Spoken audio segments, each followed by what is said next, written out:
भगवान नाम से सिंचन करना चाहिए मेरे प्यारे। भगवान नाम के गुणानुवाद से सिंचन करना चाहिए। जय हरिहरनाथ। भगवान के ज्ञान से, गुरु के ज्ञान से सिंचित करना चाहिए। संस्कारों का ज्ञान देना चाहिए। उनके अंदर एक सच्चा संत प्रकट हो, ऐसी कामना करनी चाहिए। लेकिन हम कहां लगा रखे हैं अपने बच्चों को। आज की तथाकथित भस्मासुर मोबाइल, जिसको मानव ने ही बनाया और ये मोबाइल मानव को ही जला रहा है मेरे प्यारे। इस मोबाइल में इतने जहर भर दिए गए, अमृत भी भरे हैं, लेकिन अमृत को कौन पूछे मेरे प्यारे। पानी तो गिरता है ना, ऊपर चढ़ाने के लिए मशीन की जरूरत पड़ती है। ऐसे ही मन गिर जाता है, पतित तो होता है, ऊपर चढ़ाने के लिए गुरु की आवश्यकता होती है। इसलिए संस्कार की आवश्यकता है। चंचुला देखते देखते वह पति परायण नारी धीरे धीरे व्यभिचारी हो गई। वह स्वयं भी उसी वृत्ति में लीन हो गई। उसी वृत्ति में उसने कदम रख दिया। बहुत दिनों तक वह दुर्व्यसनी बिंदुक पाप करता हुआ एक दिन मृत्यु को प्राप्त हो गया। और मृत्यु को प्राप्त होकर के मेरे प्यारे विंध्य पर्वत पर भयंकर राक्षस बना।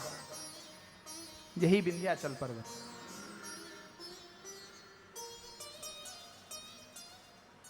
अब चंचुला नाम की यह जो ब्राह्मणी है, बहुत दिनों तक भटकते रही। अब तो पति भी नहीं है, कुछ अनुशासन था वो भी खत्म हो गया।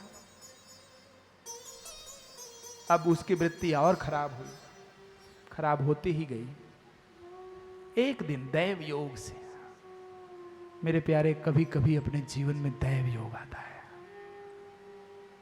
संयोग से कोई शुद्ध संत मिलता है, जय कोई गुरु मिलता है। जब हम उसको पहचानने से रह जाते हैं तो इसी कलिकाल में डूब मरते हैं। लेकिन यदि मेरी दृष्टि खुली हो और मैं देख पाता हूं, समझ पाता हूं, तो मैं अपनी चेतनाओं को जागृत करके अपना स्वयं का उद्धार कर लेता हूं मेरे प्यारे। यही काम, यही घटना चंचुला के साथ हुआ। चंचुला अपनी सखियों के साथ, अपनी सहेलियों के साथ, अपने मित्र, अपने पड़ोसी, अपने भाई बंधुओं के साथ भटकते भटकते एक बार तीर्थस्थली पर पहुंच गए।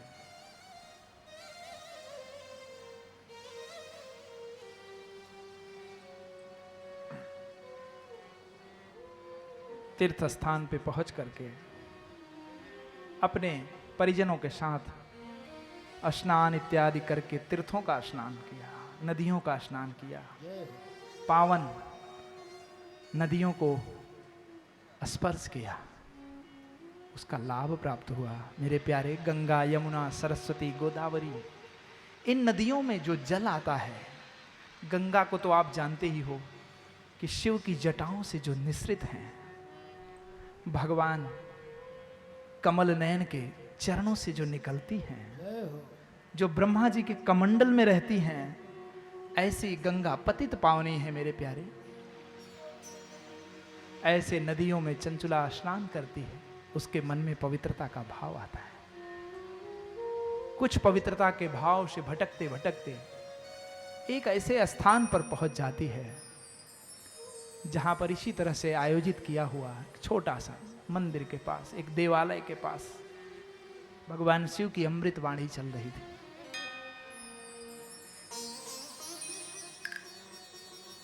उस अमृतवाणी को सुन करके उसका मन न जाने क्यों आकर्षित हो गया और वो तत्क्षण आगे बढ़ने लगी। बढ़ते बढ़ते बढ़ते बढ़ते उस शिव के धुन में समाती हुई उस कथा स्थल तक पहुंच गई। ब्राह्मण देव कह रहे थे कि जो भी स्त्री अपने पति को छोड़ करके कुमार्गगामी होती है, व्यभिचारिणी होती है, उसका नरक में किस प्रकार से दुर्गति किया जाता है। उसका वर्णन कर रहे थे। वो कह रहे थे कि परिघ नाम का एक अस्त्र होता है, जिस अस्त्र को उस चैतन्य अंग में तपा करके प्रवेश करा दिया जाता है, जिससे घनघोर कष्ट होता है। ये सारी कथाओं को सुन करके चंचला हृदय से बिल्कुल बेबस हो गई, लाचार हो गई, पीड़ित हो गई, प्रताड़ित हो गई, अंदर अंदर से वो कुढ़ने लगी। ओहो, मैंने क्या किया अपने जीवन में। मेरे प्यारे, जब कोई अपने से कुछ गलत कार्य हो जाता है और जब उसका ध्यान आता है, हम जब किसी अपनों के साथ कोई घात किए होते हैं, कोई विश्वासघात किए होते हैं, मेरे प्यारे, ये जो विश्वास है ना, यही भगवान शिव के रूप हैं। हरे हरे, जय महादेव। कि वंदे भवानी शंकरो श्रद्धा विश्वास रूपिणो यमास्थितो हि वक्रोऽपि चन्द्रः सर्वत्र वन्दति। श्रद्धा पार्वती, विश्वास शिव। अब ये श्रद्धा विश्वास बहुत दिनों से सुन रहे हैं, अभी तक चित्रगुप्त को देखा कि नहीं देखा ना? देखने का मतलब ये नहीं है कि हमारे इन चर्म चक्षुओं से ही दिखता है। अगर आपको भरोसा ना हो तो आंख बंद करके जैसे गुलाब जामुन देखा वैसे ही कैंची भी देख सकती हैं, वैसे ही मैं बैठा हूं, आप हमको देख सकते हैं आंख बंद करके। नहीं देख सकते। और कितनी भी अच्छी आंख हो, मैं कहता हूं कि हमारे अंगुली में एक पत्थर है, इतना दिख रहा है आपको? दिख रहा है? ये कौन सा पत्थर है? इसको पता है? आप जानते हैं? जिसको इस पत्थर से परिचय है ना, यहां पे अंदर, उसी को पता है कि ये क्या है। मतलब देखना कहां से हुआ? अंदर से या आंखों से? मैं आपसे पूछ तो रहा हूं ये क्या है, लेकिन पता नहीं होने की वजह से, इसके विषय में जानकारी ना होने की वजह से आप बता नहीं पा रहे। इसका मतलब परिचय, ज्ञान अंदर से होता है। इन आंखों से नहीं देखा जाता, अंदर से देखा जाता है। इसलिए श्रद्धा और विश्वास। तो शिव जी मानव रूप में भी आ जाएंगे अगर विश्वास होगा तो, क्योंकि विश्वास नहीं होगा ना तो शिव जी रहेंगे भी तो दिखेंगे नहीं, और विश्वास नहीं होगा तो भगवान राम सामने होंगे, कृष्ण सामने होंगे, अयोध्या, मथुरा, काशी, त्रिवेणी सब सामने ही होगी ना तो भी आपको दिखेंगे नहीं।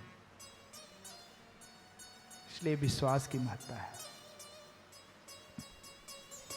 चंचुला नाम की वह ब्राह्मणी नदियों से, पावन जल से पवित्र होकर के भगवान शिव की कथा सुनती है।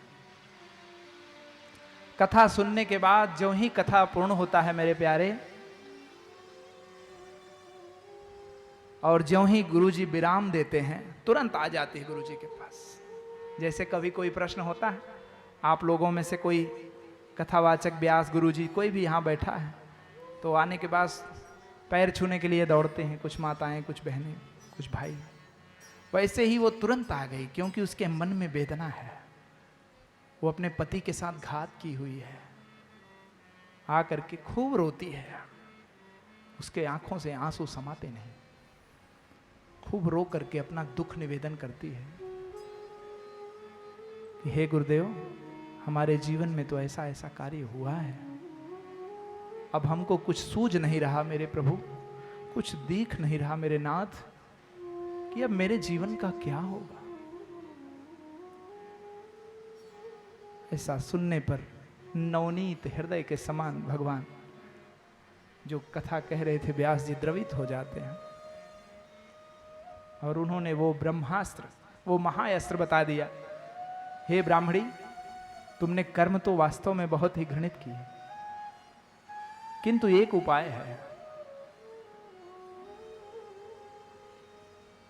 उन्होंने जो उपाय बताया मेरे प्यारे, वो उपाय आप लोग कर रहे हो इस समय।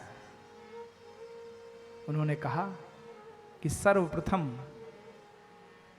तुम गुरु बनाओ, गुरु ग्रहण करो, क्योंकि चोरी का ज्ञान कभी फलता नहीं मेरे प्यारे। चोरी का ज्ञान प्राप्त करने पर जब भगवान शिव जी ने ही बर्दाश्त नहीं किया, सुखदेव जी के पीछे लग गए त्रिशूल लेकर। कथा सुन लिए थे ना, आपने सुना होगा भागवत कथा। त्रिशूल लेकर पीछे लग गए। बाद में व्यास जी ने कहा, जमाई आई और वो सुख जी कथा सुन लिए थे, मुंह में चले गए। बाद में व्यास जी ने देखा शिव जी आए त्रिशूल लेकर, बोले प्रणाम प्रभु, क्या बात है? बोले हमारा कथा का चोर आया है यहाँ, हमारी जो अमृत कथा है, अमर कथा है, चुरा लिया है एक चोर ने। व्यास जी के पत्नी के मुख से वो गर्भ में गर्भस्थ हो गए थे। बोले बस तुरंत अभी उसको समाप्त किए देता हूं। व्यास जी बोले, भोले आप भोले ही रह गए। बोले क्यों? बोले जिसने अमर कथा चुरा ली और जो अमर हो गया हो उसको आप कैसे मार पाओगे प्रभु? जय भोलेनाथ।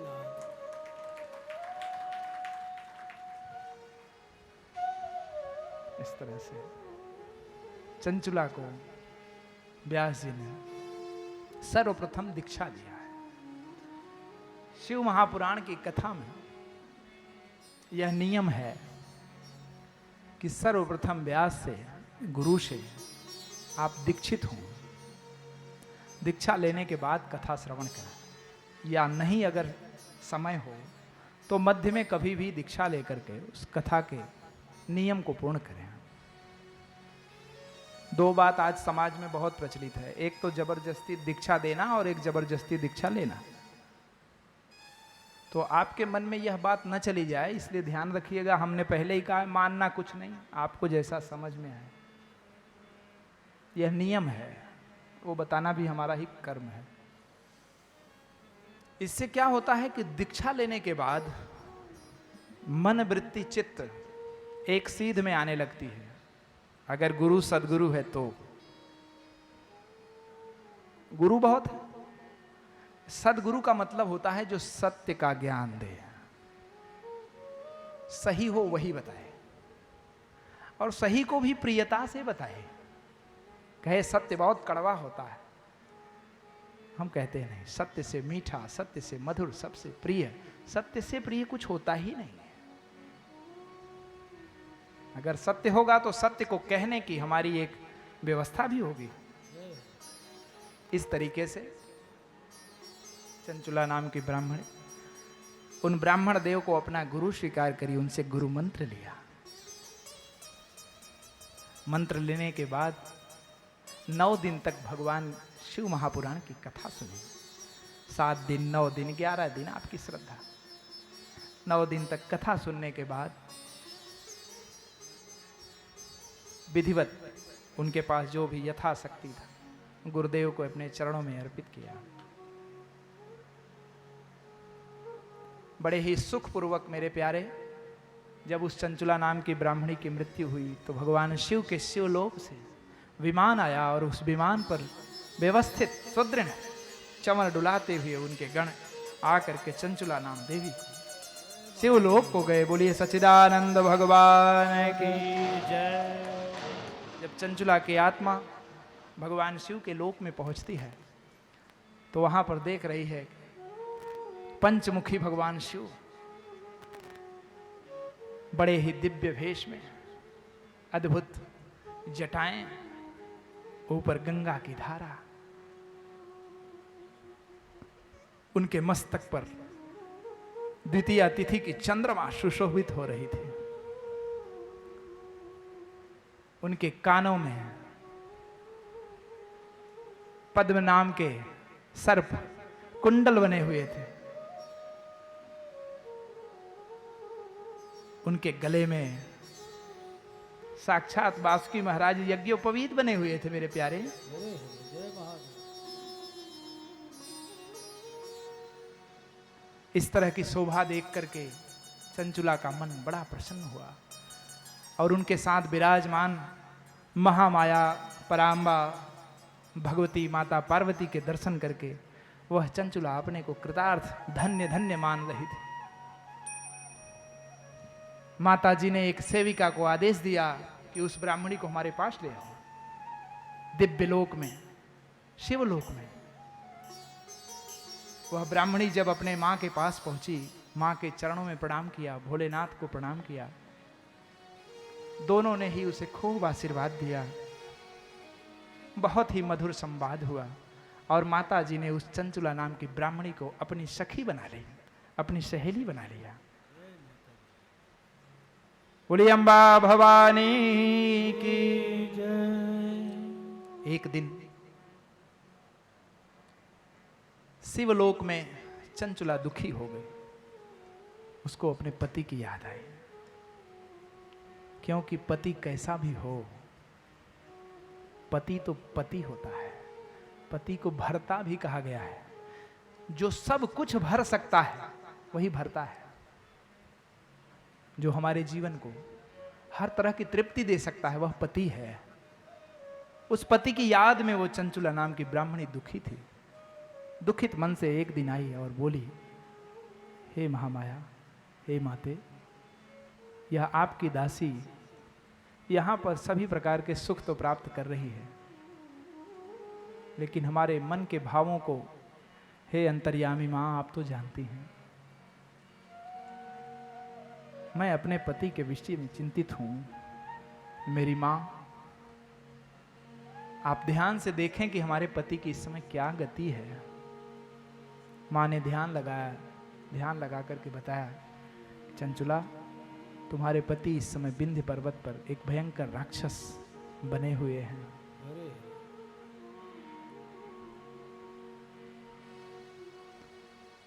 फिर चंचुला ने पूछा कि हे मां, आपसे तो दुनिया का ऐसा कोई कार्य नहीं है जो असंभव हो।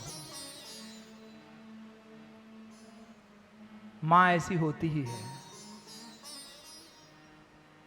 मां के चरणों में जाने से मेरे प्यारे दुनिया के समस्त दुख दूर हो जाते हैं। आप लोगों ने अनुभव किया होगा कि जब आपको बहुत प्रकार के दुख हों, आप अपने मां के चरण में, अपने मां के आंचल में जो ही अपना सर रखकर लेटते हैं, ओह, सारे दुख। एक बार दुर्वासा जी प्रसन्न हो गए भगवान श्री कृष्ण के ऊपर। श्री कृष्ण ने कहा, दुर्वासा जी ने कहा, दुर्वासा भगवान भोलेनाथ के अवतार हैं, बाद में बताऊंगा, अभी कथाओं में बहुत आनंद आएगा आपको। भगवान महादेव के अवतार दुर्वासा जी बड़े जल्दी रुष्ट होते हैं, लेकिन अगर किसी से प्रसन्न हुए तो भगवान श्री कृष्ण से प्रसन्न हुए। प्रसन्न हुए तो बोले, वर मांगो। कृष्ण क्या चाहते हो? ओह, भगवान श्री कृष्ण ने एक वरदान मांगा, हे प्रभु, यदि आप हम पर प्रसन्न हैं तो मां यशोदा के हाथों का भोजन मिल जाए। मातृहस्ते भोजनम। हे पशुपतिनाथ, हे मुनिदेव, यदि आप प्रसन्न हैं तो मेरी मां के हाथ का भोजन मुझे याद आता। आप सभी को याद होगा,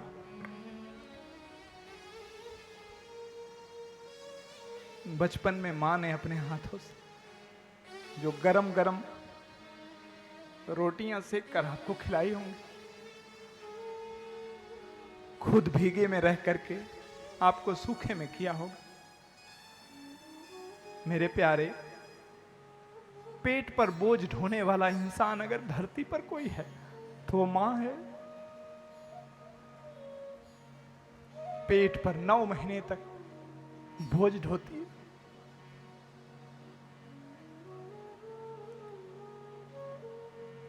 इसलिए भगवान श्री कृष्ण को आज यशोदा याद आ रही थी कि प्रभु, यदि आप हम पर प्रसन्न हो तो हमें वरदान दीजिए कि मैं अपने मां के हाथ का भोजन कर पाऊं। अरे उस माखन चोर को क्या कोई कमी थी? कहीं भी चोरी से भी खा सकता था।